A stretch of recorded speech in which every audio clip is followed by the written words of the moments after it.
민주노총이 꿈꾸는 정의롭고 원칙이 살아있는 대한민국. 청취자 여러분과 함께 만들어가겠습니다.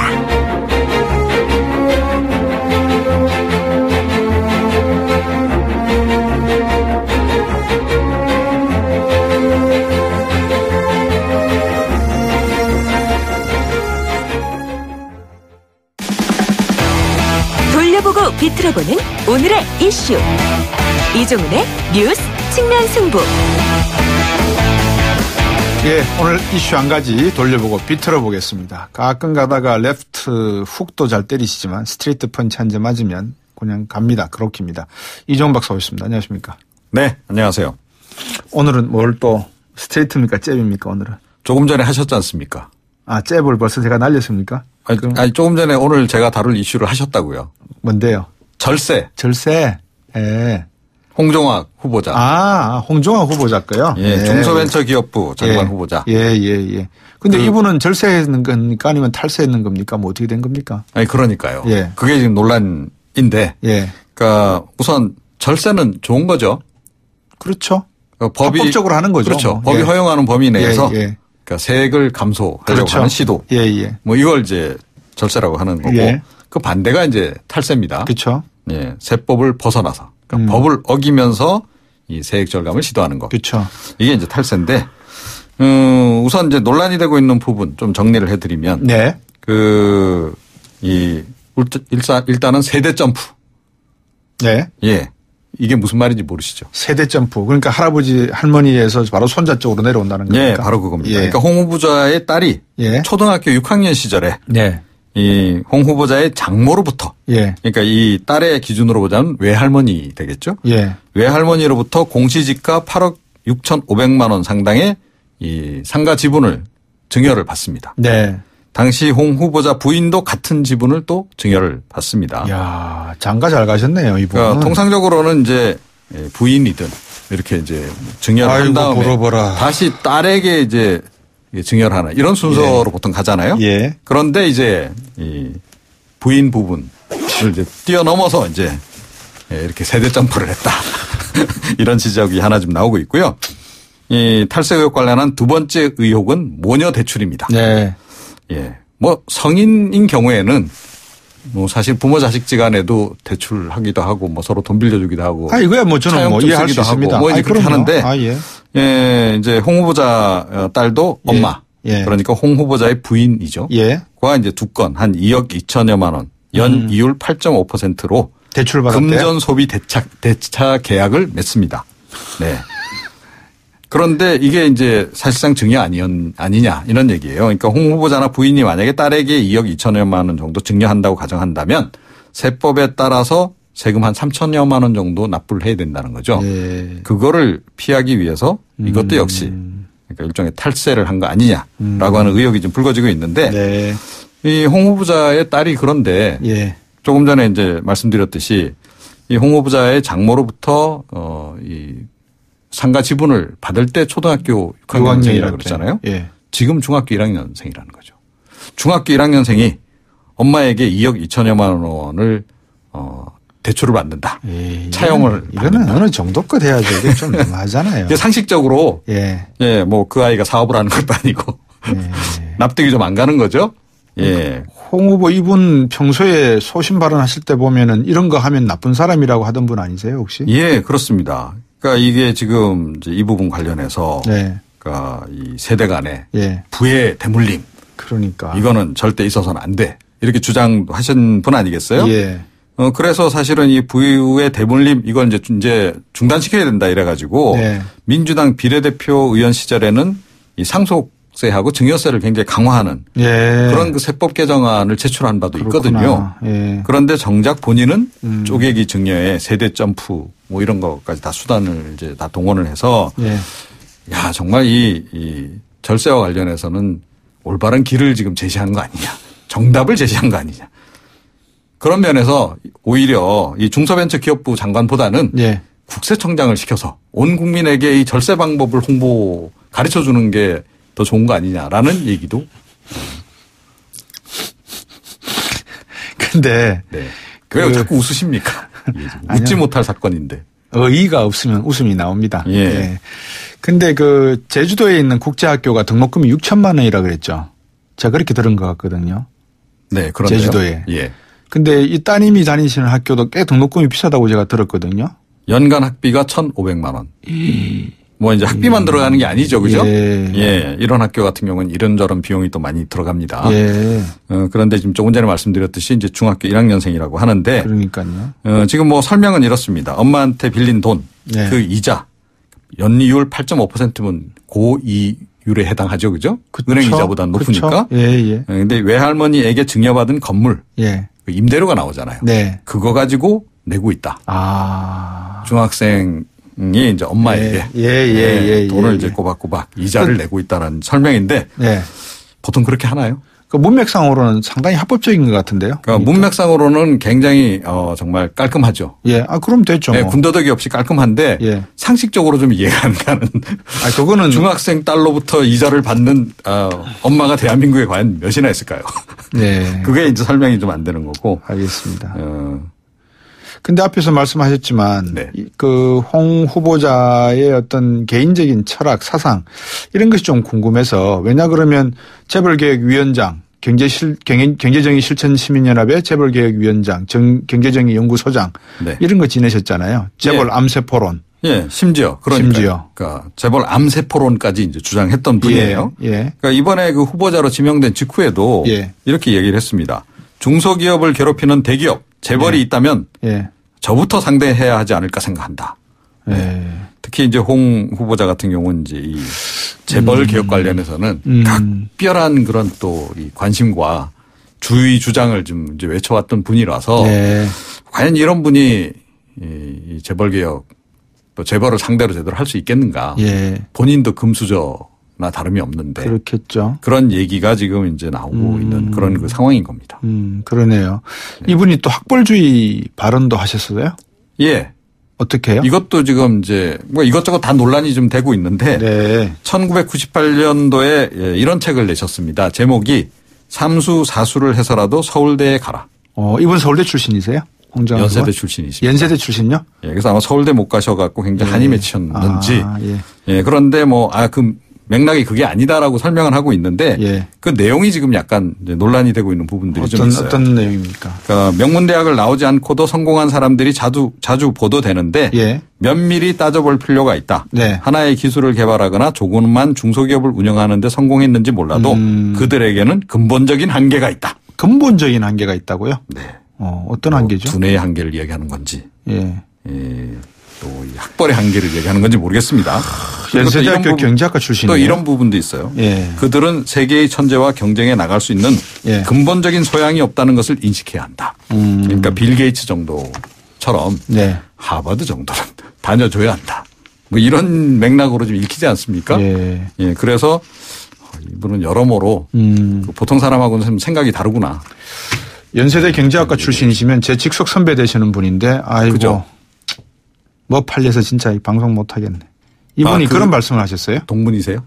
동문이죠. 연대 경제학과면 저도 연대 경제학과 나왔는데 저는 자랑스럽게 생각했거든요. 연대 출신이라서. 왜냐하면 뭐 연대는 상대 옛날부터 굉장히 유명했지 않습니까? 아니 그게 아니고 요새 전부 다 연대 붙잖아요. 참여연대, 시민연대, 개혁연대 다 연대잖아요. 화물연대. 그러니까 저는 연대가 서울대를 앞질렀다고 생각했는데. 맥락이 안 맞는. 죄송합니다. 그만하시고요. 여기까지 오늘 말씀드리겠습니다. 고맙습니다. 네. 어처구니가 없어서요. 시사평론가 이종훈 박사였습니다. 청취자가 묻고 박 박사가 전한다. 방송을 들으시면서 궁금하신 사항은 문자 메시지로 보내주세요. 샵 0945번 우물정 0945번으로 짧은 문자 50원 긴 문자 100원의 정보 이용료가 있는 문자 메시지로 보내주시면 박 박사가 꼼꼼하게 읽고 인터뷰에서 대신 질문해드립니다. 오늘 들으신 인터뷰 방송은 YTN 라디오 곽수종의 뉴스 정면 승부 홈페이지나 팟캐스트, 팟빵을 통해 다시 확인하실 수도 있습니다.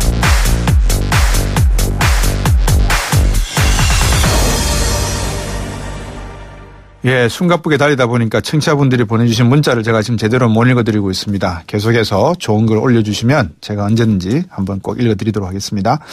오늘 국토교통부가 재건축 시공사 선정 제도 개선 방안을 발표했습니다. 그동안 재건축 시공사 선정 과정에서는 각종 비리가 행해졌었죠. 우리가 그냥 대충 짐작하고 있었죠. 이 재건축 시공사 현장은 여러 사람들이 돈 뜯어가는 곳이었다. 이 정도는 다 짐작하고 있었지 않았겠습니까? 조합원은 조합원대로 또 건설사는 건설사대로. 앞으로 이 조합원들에게 돈을 건넨 건설사는 시공권 자체가 박탈된다고 합니다. 제발 좀 지켜줬으면 좋겠습니다. 근데 문제는 대한부동산학회 회장이시죠. 명지대학교 부동산학과 권대중 교수입니다. 안녕하십니까 교수님. 네, 안녕하세요. 오늘 정부가 발표한 재건축 비리 근절 대책 방안 핵심 무엇입니까? 네. 일단은 재건축을 추진하는 과정에서 시공사도 선정되기 위해서 지급하는 금품 향유, 그다음에 재건축 초과이익 부담금의 대납, 예. 이사비 같은 경우를 전부 금품과 관련된 걸 모두 규제해서 예. 앞으로는 이제 이거를 규제를 강력하게 한다고 합니다. 그래서 직접적인 건설사가 아니라도 계열사나 또는 이렇게 대납해줄 수 있는 위임받아서 하는 회사까지도 네. 건설사가 1,000만 원 이상의 벌금을 받은 무조건 일단 과징금을 부과하거나 예. 시공권을 박탈하겠다고는 강력한 대책이 나왔습니다. 예. 근데 지금 교수님께서 말씀해 주신 이 강력한 대책 말입니다. 네. 사실은 제가 균형헌법을 자주 예를 듭니다. 왜냐하면 서민들은 자영업자들이나 네. 이런 분들에게는 진짜 이 빠져나갈 수 없을 촘촘한 금은망을 만들어 놓는데 네. 우리 사회에서 큰 돈 만지는 곳 말입니다. 재건축 조합들, 재건축 시공사들. 여기는 왜 그런 엄격한 규정과 법망이 만들어지질 않았습니까? 왜 자꾸 빠져나가게 만들어 놨습니까? 이게 두 가지가 있는데요, 문제가. 예. 첫째는 이제 일단 규모가 크다 보니까 시공비 자체에서 남는 이익금이 커서 네. 벌금을 매겨도 몇 푼 안 되거든요. 예. 이익에 비해서. 예. 그러다 보니까 이제 계속 그런 게 있고요. 또 주민과 직접적인 접촉에 의해서 이렇게 선정하다 보니까 예. 주민들의 반발 때문에 못한 것도 있는 것 같습니다. 예. 이런 문제가 어제 오늘 얘기가 아니고요. 계속적으로 지속돼 왔던 것 같습니다. 네. 특히 이제 이렇게 비리가 근절되지 않고 과열 경쟁되는 이유는 한 세네 가지로 요약할 수가 있는데요. 예. 첫째는 일단 경기가 좋든 나쁘든 간에 재건축 재개발 시장에서의 사업 수준은 예. 일단 수분양자가 있기 때문에 미분양에 대한 염려가 별로 없습니다. 예. 그러니까 혈안이 돼서 되어들죠. 땅 짓고 헤엄치다 이 말씀이죠? 네. 그리고 두 번째는 위치가 워낙 좋다 보니까 미분양이 물론 없고요. 또. 예. 그리고 공사비 자체가 굉장히 큽니다. 지난번에 반포 1단지 같은 경우는 2조 6천억이나 됩니다. 이야. 거기에 1,000만 원, 2천만 원 벌금 아무것도 아니죠. 그러네요. 네. 그런 문제가 있고요. 예. 네. 마지막 한 가지는 이제 수주를 받아서 미분양에 나더라도 워낙 위치가 좋은 자리 아닙니까? 전부 재건축 재개발은. 예, 예. 그러다 보니까 임대가 나가고 시간이 지난다면 더 높은 걸 또 분양할 수 있어요. 네. 그러니까 입지 조건이 좋아서 리스크가 적기 때문에 예. 건설사들이 좀 더 이렇게 경쟁을 과열하게 하는 거 아닌가 하는 생각이 들고요. 예. 또 법도 이렇게 촘촘하게 김영란법처럼 저희같이 이렇게 어디게 나가서 당장 돈을 받지 않고 강의를 해도 신고해야 되거든요. 예.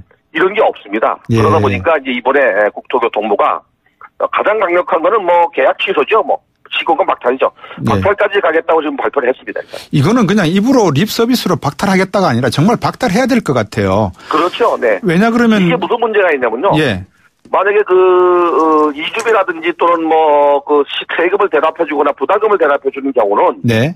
한 가구를 따졌을 때는 몇 천만 원 안 될 수 있지만 예. 이게 몇천 가구 될 때는 몇백억이 되거든요. 예. 이게 결국에는 시공비 인상이나 부동산 가격 인상이나 또는 부실공사로 이어지거든요. 이게. 예. 세상에 공짜는 없는 겁니다. 세상에 아파트 층간소음 좀 없애달라고 그렇게 이야기를 하는데도 그 돈을 전부 다 빼먹고 조합원들 이사장들하고 시공사들이 룸사롱 가서 어깨동무하면서 우리가 남이 가고 이렇게 술 마시고 놀면 이거 어떡합니까? 예? 네. 근데 교수님. 저 같은 경우는 예. 음주를 못 합니다만은 어쨌든 간에 그래야만 영업이 되는 걸로 되어왔던 게 관행인 것 같습니다. 그러니까요. 네. 교수님 보시기에 네. 저번에 파리 부동산 대책 나왔지 않습니까? 네. 파리 부동산 대책이 나오고도 강남 재건축 아파트 시장이 계속해서 부동산 가격을 상승시키는 요인을 냈지 않습니까? 네. 대치동 음마아파트도 35층인가 40층에서 더 이상 올리지 못하게 했는데 그 당시 파리 부동산 대책 나오고 난 다음에 박원순 시장이 재건축 아파트 하나를 50층으로 올리는 걸 허가를 해줬다 그러더라고요. 네, 그게 잠실의 미성 크로바 아파트입니다. 미성 크로바 아파트입니다. 그 네. 아파트가 발표되고 난 다음부터 재건축 아파트 가격이 계속 오르면서 아파트 가격이 올랐고 이게 또 가계부채 대책까지 이어지게 만들었다는 그런 이야기 하시는 분도 계시더라고요. 네. 그 왜 이렇게 건물 층수 올라가는 것이 재건축 아파트에서 중요한 겁니까? 이 조합원들이나 이 시공사들에게는. 이게 용적률을 올려준 건 아니고요. 네. 똑같은 용적률에서 층고를 높여줌으로써 조망권이 좋아지거나 네. 환경이 좋아진다는 것 때문에 그렇습니다. 네. 바닥 면적에 100평을 짓고 50평을 지으면 50평의 공터가 남잖아요. 그렇죠.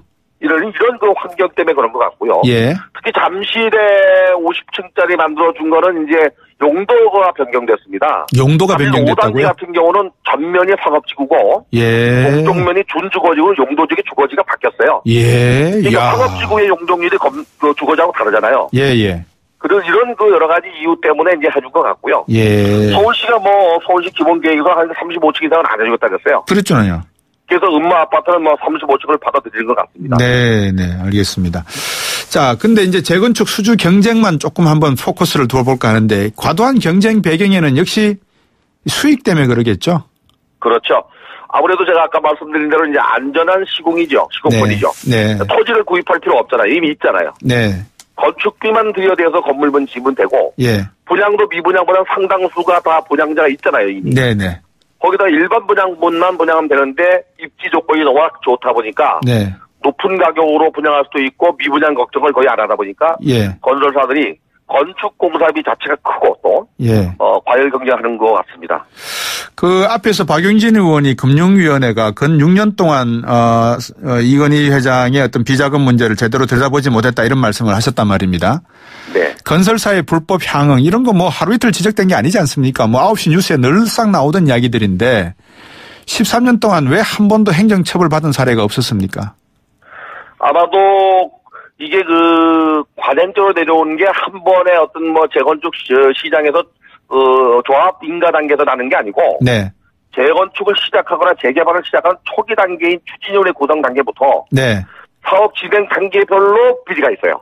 아, 참. 조합 인가 단계, 사업 승인 단계, 또 이주 단계, 관리 처분 단계별로 있다 보니까 그런 예. 문제가 많다고요. 가장 큰 문제는 두 예. 가지로 조합이 돈이 없다는 겁니다, 일단은. 예. 그러니까 돈 앞에 약한 거죠. 아. 두 번째는 조합의 조합장이나 임원들이 이 정비 사업에 대한 전문가가 아닙니다, 사실은. 예, 그렇죠. 주민들 대표로 뽑았으니까. 그렇죠.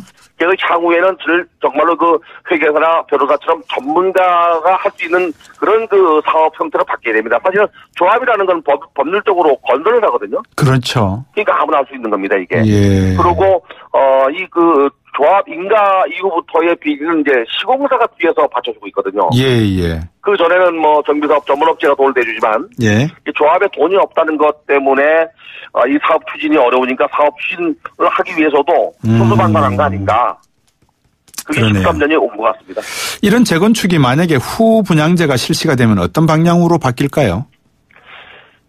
저도 칼럼을 쓴 게 하나 있는데요. 네. 공공기관이나 재건축 재개발 같은 경우는 이미 수분양제가 있기 때문에 예. 그 땅을 담보로 해서 건축비 PF만 이루어진다 그러면 예. 어차피 수분양자들한테 후분양제로 가도 되는데 예. 문제는 조합원들이 중간에 매도하거나 또 분양을 포기하는 사례가 생기면 시공에 문제가 생길 수가 있어요. 예. 그러나 사실은 후분양제로 가는 게 이런 비리를 없애는 것 중에 하나입니다. 물론 그런 경우가 없지는 않겠지만 이미 가지고 계시는 분들이 분양을 포기한다거나 매도하는 경우는 그다지 많지 않을 것 같아요. 왜냐하면 재건축하고 나면 가격이 오르는데 그거를 쉽게 포기하지는 않으실 것 같아서요. 부동산 가격은 미래가치가 포함된 현재 가치로 거래되기 때문에 네.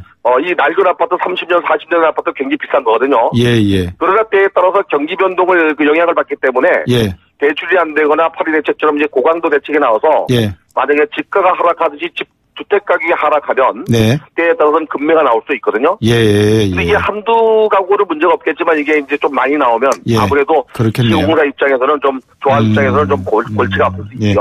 교수님께서 PF라고 말씀하신 청취자분들은 프로젝트 파이낸싱의 약자, 네네. 그렇게 이해하시면 될 것 같고. 아닙니다, 아닙니다. 그 강남 음마아파트 아까 말씀을 하셨는데 이게 이제 네. 49층 고집하다가 35층으로 내려왔지 않습니까? 그죠? 네. 주민들이 갑자기 왜 마음 바꿨을까요? 지난 26일 날 음마아파트 재건축 추진위원회에서 예. 신고와 관련된 주민투표를 실시했답니다. 예. 전체 세대수가 4,803명인데요. 네. 이유가 3,662명이 참여를 했고요. 예. 2,601명이 최고층으로 49층을 제안했는데 서울시 요구가 35층이라면 예. 이걸 받아들이겠다고 이제 투표를 찬성한 것 같습니다. 예. 그래서 용도 지역은 종세분화해서 주거지역이 1, 2, 3종 중에 3종에 해당되지만은 네. 용적률을 이 39층까지 받게 되면 예. 35층까지 받게 되면 아마 인센티브가 있는 걸로 제가 알고 있는데 정확한 건 아직 허가 안 났기 때문에 모르겠는데 네. 일단 층고를 35층으로 제한한 거를 받아들이는 걸로. 예. 35층이 바로 이제 여러 가지 교통환경 영향평가나 예. 여러 가지 조망권 또는 스카이라인을 보고 네. 서울시가 2013년도에 만들어놓은 도시 기본 계획에 나와 있는 겁니다. 네. 네. 오늘 교수님한테 많은 거 질문하고 아주 속시원하게 좀 털었습니다. 말씀 고맙습니다. 네, 감사합니다. 네, 권대중 명지대 부동산학과 교수였습니다. 3부로 오겠습니다.